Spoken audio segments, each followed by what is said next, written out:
오늘 읽을 말씀은 구약성경 마무리가 되어집니다. 말라기 1장부터 4장까지 말씀인데 3장 13절부터 4장 6절까지 말씀을 보도록 하겠습니다. 말라기 3장 13절부터 4장 6절까지 말씀.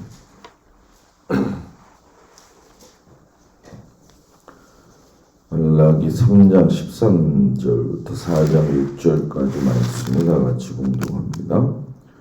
여호와가 이르노라, 너희가 완악한 말로 나를 대적하고도 이르기를 우리가 무슨 말로 주를 대적하였나이까 하는도다. 이는 너희가 말하기를 하나님을 섬기는 것이 헛되니 만군의 여호와 앞에서 그 명령을 지키며 슬프게 행하는 것이 무엇이 유익하리요. 지금 우리는 교만한 자가 복되다 하며 악을 행하는 자가 번성하며 하나님을 시험하는 자가 화를 면한다 하노라 함이라. 그때에 여호와를 경외하는 자들이 피차에 말하매 여호와께서 그것을 분명히 들으시고 여호와를 경외하는 자와 그 이름을 존중히 여기는 자를 위하여 여호와 앞에 있는 기념책에 기록하셨느니라. 만군의 여호와가 이르노라, 나는 내가 정한 날에 그들을 나의 특별한 소유로 삼을 것이요 또 사람이 자기를 섬기는 아들을 아낌같이 내가 그들을 아끼리니 그때 너희가 돌아와서 의인과 악인을 분별하고 하나님을 섬기는 자와 섬기지 아니하는 자를 분별하리라. 만군의 여호와가 이르노라, 보라 용광로 불같은 날이 이르리니 교만한 자와 악을 행하는 자는 다 지푸라기 같을 것이고 그 이르는 날에 그들을 살라 그 뿌리와 가지를 남기지 아니할 것이로되 내 이름을 경외하는 너희에게는 공의로운 해가 떠올라서 치료하는 광선을 비추리니 너희가 나가서 외양간에서 나온 송아지같이 뛰리라. 또 너희가 악인을 밟을 것이니 그들이 내가 정한 날에 너희 발바닥 밑에 재와 같으리라. 만군의 여호와의 말이니라. 너희는 내가 호렙에서 온 이스라엘을 위하여 내 종 모세에게 명령한 법 곧 율례와 법도를 기억하라.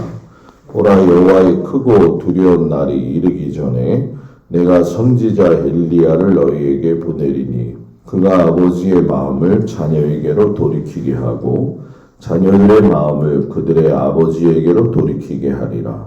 돌이키지 아니하면 두렵건대 내가 와서 저주로 그 땅을 칠까 하노라 하시니라. 아멘. 거룩한 주일을 준비하는 주말을 주님 앞에 나온 성도들을 축복합니다. 구약이 이제 마무리가 되어지죠. 말라기를 마지막으로 해서 이제 내일부터는 신약의 말씀으로 돌아가게 되어집니다. 말라기의 마지막을 시작하는 말씀을 보게 되면 말라기 1장 1절에 여호와께서 말라기를 통하여 이스라엘에게 말씀하신 경고라 이렇게 이야기를 하고 시작을 하죠. 말라기 선지자와 거의 동시대에 활동했던 사람이 이제 에스라가 되겠죠. 에스라는 귀한 공동체의 회개 운동을 일으켰던 사람이고 또 이제 성벽 재건을 마무리했었던 느헤미야도 동시대 사람이 되어지죠. 근데 이제 느헤미야도 그제 이제 말씀을 통해서 보지만 성벽 재건만 한 게 아니라 성전 개혁도 했고 또 11조 제도를 다시 세웠던 거 아마 기억이 나실 거라 생각이 듭니다. 말라기 전체가 55절 정도 되어지는데 이 55절의 말씀 중에서 47절 말씀이 하나님께서 직접 말씀하신 걸 그대로 적어 놓은 겁니다. 그래서 예언서 중에 또 구약 성경 중에 보면 하나님이 말씀하실 때에 그 비율이 거의 뭐 85% 이상을 넘어가는 게 이 말라기의 말씀이죠. 그럼 왜 하나님은 이렇게 많은 비중을 가지고 직접 말씀하셨느냐? 여기에 우리가 초점을 가져야 될 텐데, 그거는 기한 공동체가 이제 하나님의 말씀 가운데 이런 에스라나 느헤미야를 통해서 변한 것 같았는데 그것이 나중에는 형식주의로 빠지더라는 얘기죠. 더 이상의 우상 숭배를 했다는 내용은 나오지 않습니다. 다만 제사를 드리는 데 있어서는 마음이 빠진 형식적인 제사만을 드렸다라고 이야기를 하죠. 성경에 보면 사울 같은 왕도 하나님 앞에 마음이 빠진 형식적인 제사를 드리죠. 사무엘상 15장 30절에 보면은 사울이 백성들과 장로 앞에서 나를 높이기 위해서 여호와께 경배하게 하소서. 그러니까 예배를 자기를 높이는 일에 사용을 했었고, 또 여로보암 같은 경우는 이제 단과 베델에다가 여호와의 전이라고 하면서 금송아지를 갖다가 세웠죠. 이것도 자기 마음대로 장소와 형식을 바꾸었던 잘못된 제사죠. 뭐 우리가 남유다라든가 북이스라엘 역사를 계속 보셨지만은 너무나도 그 우상 숭배와 더불어서 마음을 빼앗긴 형식만 남아있는 그러한 제사를 드렸는데 에스라와 느헤미야도 이 사실을 알고 하나님 앞에 회개하고 돌아서기를 원했고 그렇게 해서 또 이스라엘 백성들이 돌아서는 듯 했는데 오늘 말라기 1장 8절에 보게 되면은 마음이 빠진 형식적인 제사가 어떻게 이루어졌느냐 하나님이 말씀하시는데 만군의 여호와가 이르노라 너희가 눈먼 희생 제물을 바치는 것이 어찌 악하지 아니하며 저는 것 병든 것을 드리는 것이 어찌 악하지 아니하냐 이제 그것을 너희 총독에게 드려보라 그가 너를 기뻐하겠으며 너를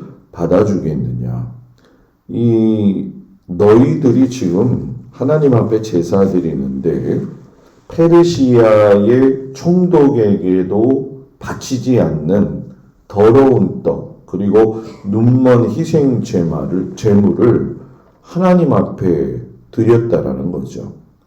꾸준히 드린 건데 드리기는 드렸지만 버려야 할 정도로 더럽고 병들고 처치 곤란한 것들만 앞에 가지고 나와서 하나님 앞에 제물이라고 바치는 너희들의 그 스스로의 모습을 좀 살펴보면서 너희들 스스로를 속이고 하나님을 속이지 않았느냐. 그러니까 위선적인 너희들의 삶의 제사 예배를 나는 이미 알고 있다. 이렇게 말씀을 하고 계시죠. 그래서 우리가 항상 예배할 때에 하나님은 영이시니 예배하는 자가 영과 진리로 예배할지니라. 이 말씀이 매우 중요한 것은 우리가 몸만 와서 예배를 드리는 것과 또 마음과 전심을 다해서 예배 드리는 걸 이미 하나님은 알고 계시다라는 거죠. 이게 굉장히 중요한 거죠. 이 말라기서의 말씀을 보게 되면은 내가 너희들을 아브라함 시대부터 1500년 동안이나 사랑하셨음을 강조하셔요. 가나안 땅에 들어가서 900년 동안 말씀을 지키지 않을 때에도 바벨론 포로 시기를 지나서 예루살렘 귀환 후에도 잠깐 너희들이 회개하고 돌아오는 듯 했지만은 또 하나님 앞에서 죄를 범하는 것에 대해서 안타까워하시죠. 그래서 이 모든 상황들을 갖다가 이 말라기서 1장 2절 3절에 보면 기가 막힌 말이 나오는데, 여호와께서 이르시되 내가 너희를 사랑하였노라 하나 너희는 이르기를 주께서 어떻게 우리를 사랑하셨나이까 하는도다. 이건 정말 하나님 편에서는 너무너무 속상하고 슬픈 말씀이죠. 아브라함부터 지금까지 사랑에 변함이 없었어요. 돌아오도록 하셨고 그들이 변하도록 이렇게 말씀을 하셨고, 또 누차에 걸친 경고와 메시지 속에는 결국 사랑이었는데, 내가 너희를 이렇게 사랑했다. 그랬더니 이스라엘이 시큰둥하게 주께서 어떻게 우리를 사랑하셨나이까 하면서 되묻더라는 거죠. 여기서 하나님이 충격받으신 거죠. 내가 이렇게 사랑했는데 언제 우리를 사랑하셨냐고 하니까 말라기가 끝나면서 400년을 침묵하신 거예요. 우리도 너무 기가 막히면은 할 말을 잃어버리는 것처럼 이 하나님도 이 말라기 이후에 이 대화 내용 가운데에 충격받으신 것 같아요. 그래서 400년을 침묵하시는 거죠. 선지자도 안 보내시고 아무 말씀도 안 하시는 거예요. 여러분, 우리가 1500년 기간을 보면 아브라함과 이삭을 통해서 아버지와 아들이 어떻게 사랑하는가, 그걸 통해서 내가 너희들을 사랑했고, 모세와 만나 세대를 이끌어가는 모습 속에서 내가 너희들을 먹이고 입혔지 않느냐. 다윗과 요나단의 사랑하는 모습을 보면서도 원수의 아들이라도 자기의 생명같이 사랑했던 그 모습처럼 나는 너희들을 사랑했고, 호세아 선지자가 몹쓸 여인이었던 부인 고멜을 용서할 수 없음에도 데려다가 사는 모습을 보여주면서 너희들을 사랑했는데, 말라기가 선지자가 또 이 부분에 대해서 이야기를 하셨죠. 하나님이 이런 모습 속에서 너희가 좌우로 치우치지 말고 하나님의 말씀대로 살아야 된다고 누차 너희들한테 이야기하지 않았느냐는 거예요. 여호수아에게도 여러분 가나안 정복 전쟁 전에 좌우로 치우치지 말아라. 이사야 선지자한테도 너희들이 오른쪽으로든 왼쪽으로든 치우치지 말아라. 이게 치우쳤다라는 얘기는 자기에게 편한 말씀만 들었다라는 얘기거든요. 그러니까 다니엘 선지자도 남유다 백성들에게 너희들이 율법을 범하고 너희들이 치우치는 말씀만 들었다. 이걸 회개하라라고 이야기했는데, 오늘 2장 9절의 말씀을 보게 되면 너희가 내 길을 지키지 아니하고 율법을 행할 때에 사람에게 치우치게 하였으므로 나도 너희로 하여금 모든 백성 앞에서 멸시와 천대를 당하게 하였느니라. 이렇게 말씀하셔요. 여기서 너희가 라고 하는 얘기는 율법을 지키지 않은 백성들을 이야기하는 것도 마찬가지로, 그것도 맞지만 마찬가지로 이들을 인도했던 제사장들의 죄에 대해서 이야기를 하는 거죠. 그래가지고 말라기 1장 6절에 가게 되면 아예 이렇게 지목을 하셔요. 내 이름을 멸시하는 제사장들아. 제사장들의 죄는 뭐냐? 하나님을 공경하지 않는다는 거예요. 하나님을 제일 사랑해야 될 사람들이, 제사장이 하나님을 사랑해야 하나님의 백성을 잘 가르칠 수가 있는데, 이들은 자기들의 죄를 인정하지 않았다는 거죠. 더러운 떡을 드리면서 어떻게 우리가 주를 더럽혔습니까? 하나님이 야 생각해봐라.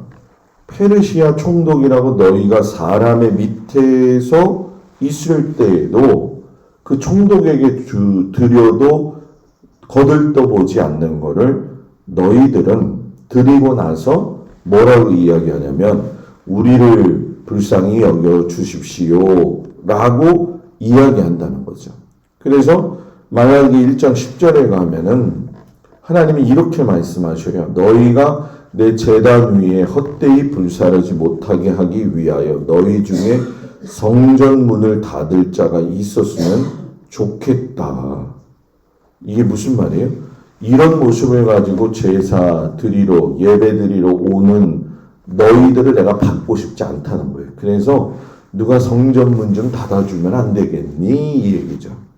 얼마나 충격적이에요. 그죠? 하나님이 상처 많이 받으신 것 같아요. 성전 문을 다 닫아라. 그런 정도의 그 모습을 보면서 그럼 하나님도 뭐 사람하고 똑같네요? 다르죠. 왜 다르느냐?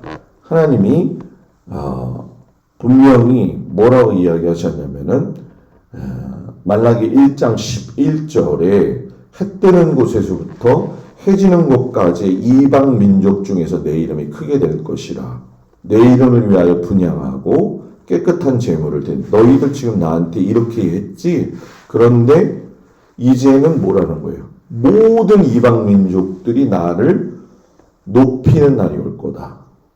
그러니까 너희는 나한테 이렇게 얘기하지 마. 그래서 그 이방 민족으로 하여금 우리가 이방 민족이잖아요. 하나님을 믿게 되어지고 하나님께 영광을 돌리게 되어질 적에 그 통로로 오시는 분이 누구냐?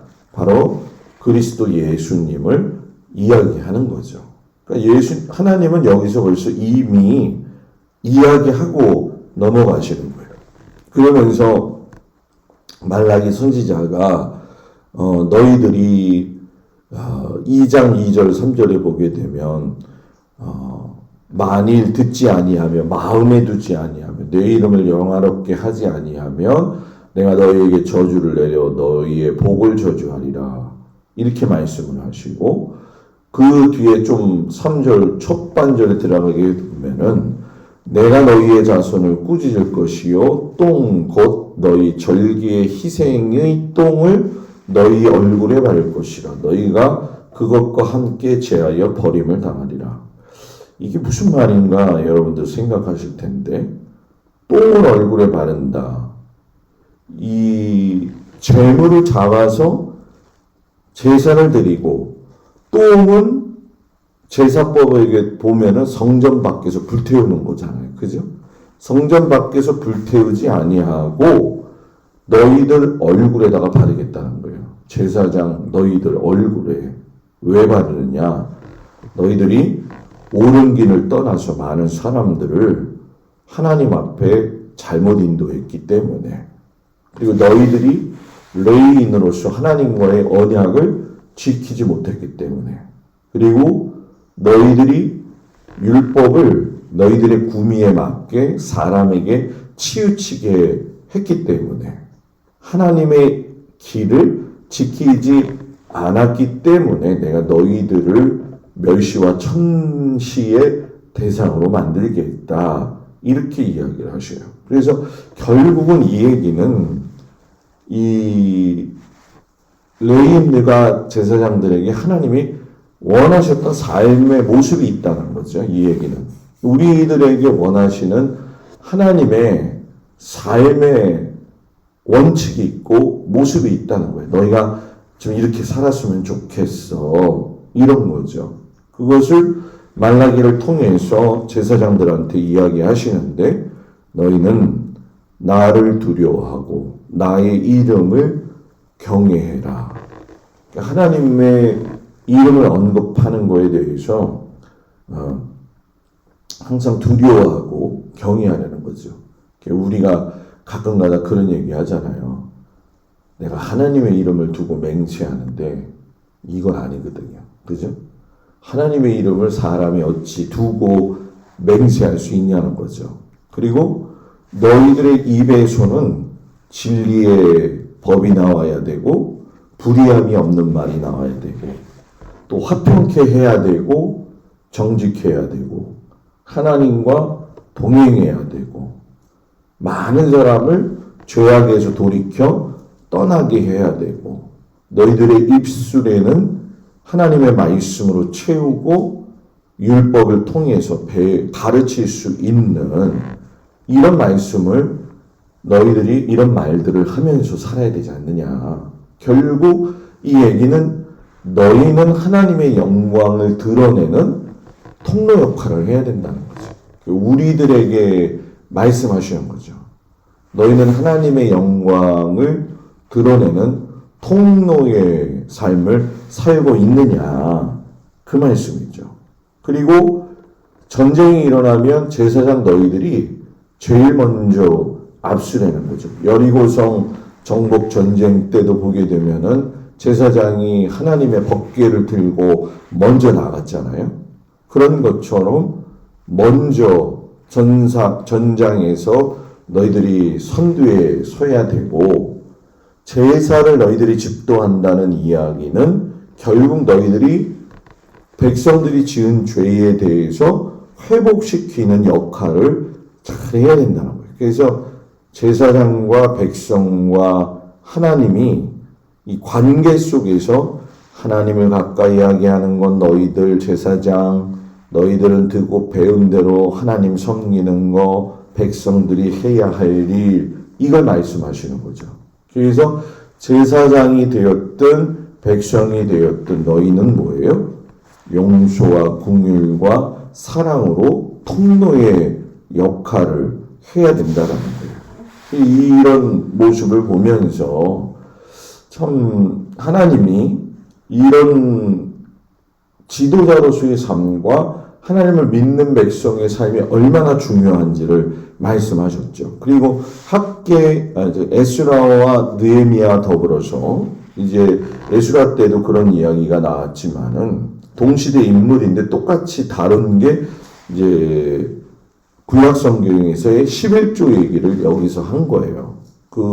우리는 말라기 그러면은 11조 강조했던 사람 이렇게 얘기를 하는데, 실상은 11조의 강조는 말라기만 한 게 아니라는 거죠. 성경 전체에 보게 되어지면은 아브라함이 우리가 잘 아는 것처럼 멜기세덱에게 10의 1조 바친 이야기, 모세에게도 똑같이 신명기 12장에 보게 되면은 11조에 대한 이야기를 하셔요. 히스기야 때도 12조 얘기하고, 느헤미야 때도 11조 이야기하고, 말라기 때도 11조 이야기하는데, 도대체 11조가 뭐길래 그러냐 물으신다 하면은, 성경에서는 11조는 백성이 지켜야 할 규례가 되어지는 것이고, 하나님의 것을 하나님에게로 돌리고, 그리고 그것을 하나님의 창고에 세워서 하나님의 창고를 통해 가지고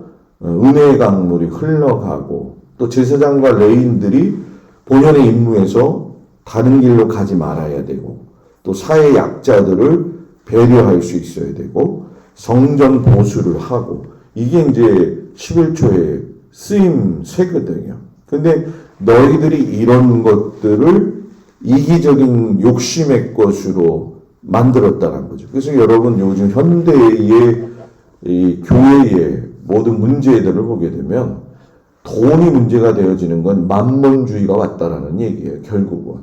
그죠? 만몬주의. 그러니까 이 11조가 잘못 쓰여지고 11조가 원래 방식대로 가지 않으면 교회는 만몬주의로 간다. 이것을 말씀하고 계시는 거죠.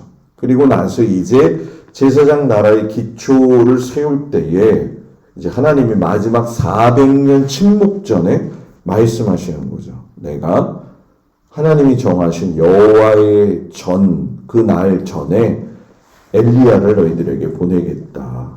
그래서 이 엘리야가 왜 보내게 되어지느냐? 우리가 읽은 말씀을 보게 되면은 백성들이 하나님을 의심하는 거예요. 하나님이 공의의 하나님이시라면서 이거 아니지 않느냐. 교만한 자가 복되고 악을 행하는 자가 번성하고 하나님을 시험하는 자가 화를 면한다고 하면서 공의의 하나님은 없다. 이렇게 얘기를 하죠. 우리도 살다 보면 야, 저 사람은 어떻게 하나님이 있는데도 저렇게 살 수가 있느냐. 이런 얘기를 가질 때가 있어요. 그죠? 근데 여러분, 돈이 많거나 권력이 많아서 그 사람이 잘 되는 것 같지만 그가 하나님을 경외하지 않음으로 돈이 많은 건 저주가 되는 거예요.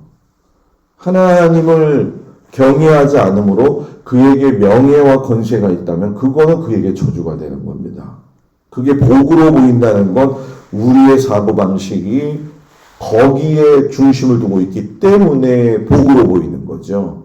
근데 실상 온 천하를 얻고 온 만물에 귀중한 것을 얻는다 할지라도 하나님이 없으면 여러분 뭐예요?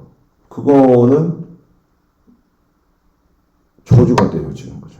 요즘 여러분 박수홍 이야기 잘 아시잖아요. 박수홍 엄마가 그 텔레비전에 나와서 얼마나 예수 믿는 거 자랑했어요.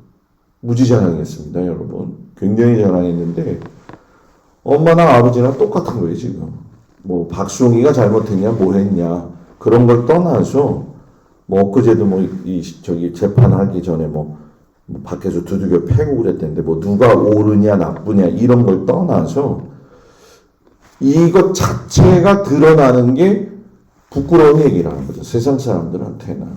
그러니 하나님의 입장에서도 이 말라기를 통해서 이런 때가 지나고 이제 내가 정한 날, 곧 여호와의 날에 그때 멸망의 날이 올 거고 또 악인한테는 멸망의 날이 될지 모르지만 하나님을 경외하는 이들에게는 복과 승리의 날이 될 것이다. 그래서 4장 1절에 보면 보라 용광로 불같은 날이 이르니 교만한 자와 악을 행하는 자는 다 지푸라기 같을 것이라. 그 뿌리와 가지를 남기지 아니할 것이오되 2절 3절에는 경외하는 자들에게 복이죠. 공의로운 해가 떠올라서 치료하는 광선을 비추리니 외양간에서 나온 송아지같이 뛰리라. 너희가 악인을 밟을 것이고 너희 발바닥 밑에 재와 같이 들 것이다. 뒤바뀐다는 거예요. 네? 살아있을 때 악인들이 하나님 경외하는 자 위에서 밟고 눌렀지만 이제 주님이 오신 그 정한 날에는 뒤바뀐다는 얘기죠. 그래서 이 구약을 마치면서 말라기를 마치면서 하나님은 우리에게 말씀하시는 거죠. 율례와 법도를 지켜라. 말씀대로 살아라 해요. 딱 두 가지 이야기 하신 거예요. 그거. 그리고 구약에서는 두 가지 이야기한 건데 율례와 법도를 지켜라. 누구를 통해서? 말라기 4장 4절.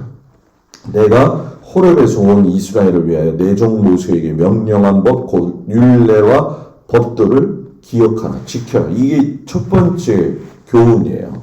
그리고 그 교훈을 지키지 않았지만 그 교훈을 앞으로 이방 사람들이 지키게 되어질 것이니까 5절 6절을 보게 되면은 내가 선지자 엘리야를 보내겠다. 이 엘리야는 바로 세례 요한이 되어지죠. 그리고 그 세례 요한이 엘리야로서 외치는 자의 삶으로 인해서 하나님은 400년 침묵을 깨시고 바로 예수님을 이 땅에 보내신 거죠. 그리고 그 예수님을 믿고 하나님의 아들로서의 어린 양 되신 그 예수님을 진심으로 받아들이고 고백하며 사랑하는 그 사람 모든 자들에게는 하나님의 자녀가 되어지는 권세를 주신 거죠. 그렇기 때문에 오늘 구약의 말씀을 마치면서 우리가 한번 생각해 볼 것은 내가 너희를 사랑했다라고 물으셨던 그 하나님한테 언제 하나님이 날 사랑하셨나요? 말라기 시대의 사람들처럼 나도 똑같이 하고 있느냐? 아니면 나는 지금 어떤 대답을 하고 있느냐? 하나님 앞에. 독생자 예수 그리스도를 통해서 내가 하나님의 자녀가 된 것을 감사합니다. 이런 고백이 흘러나고 있느냐. 이것을 밝히 볼 수 있는. 그래서 구약을 마무리하고 이제 주일 아침 신약을 들어가게 될 텐데 하나님의 말씀을 잘 지켜서 여호와의 전날에 하나님께 받을 상급이 큰 우리 성도들이 되어지기를 주님의 이름으로 축복을 드립니다. 기도합니다. 내 율례와 법도를 지키라 말씀하신 그 하나님의 구약의 전체의 결론의 말씀을 오늘 우리가 배웁니다. 내가 너희를 사랑했다. 언제 우리를 사랑하셨습니까? 어쩌면 우리의 모습일 수도 있는데 하나님이 그리고 400년을 침묵하신 것처럼 우리들의 삶에도 혹시나 침묵하고 계시지는 않는가 살펴볼 수 있고 하나님의 은혜를 구할 수 있고 자비하심을 구할 수 있는 믿음의 자녀들이 되게 하시옵소서. 이제 이 땅에 빛으로 오신 예수 그리스도를 받아들이는 신약의 말씀으로 들어가게 되어지는데 주님 빛이신 예수님이 우리의 마음을 밝게 하시고 아름답게 하여 주옵소서. 거룩한 주일을 준비하는 주말입니다. 본질이 희석되지 아니하고 하나님의 말씀에 집중하여 살아갈 수 있는 저희들 되게 하시고 오늘 하루도 성도들의 가정과 일터와 자녀들을 주님 붙드시고 인도하시옵소서. 예수님의 이름으로 기도드렸습니다. 아멘. 하늘에 계신 우리 아버지여 이름이 거룩히 여김을 받으시오며 나라의 마옵시며 뜻이 하늘에서 이루어진 것 같이 땅에서도 이루어지이다. 오늘날 우리에게 일용할 양식을 주옵시고 우리가 우리에게 죄 지은 자를 사하여 준 것 같이 우리 죄를 사하여 주옵시고 우리를 시험에 들지 말게 하옵시며 다만 악에서 구하옵소서. 이 나라와 권세와 영광이 아버지께 영원히 있사옵나이다. 아멘.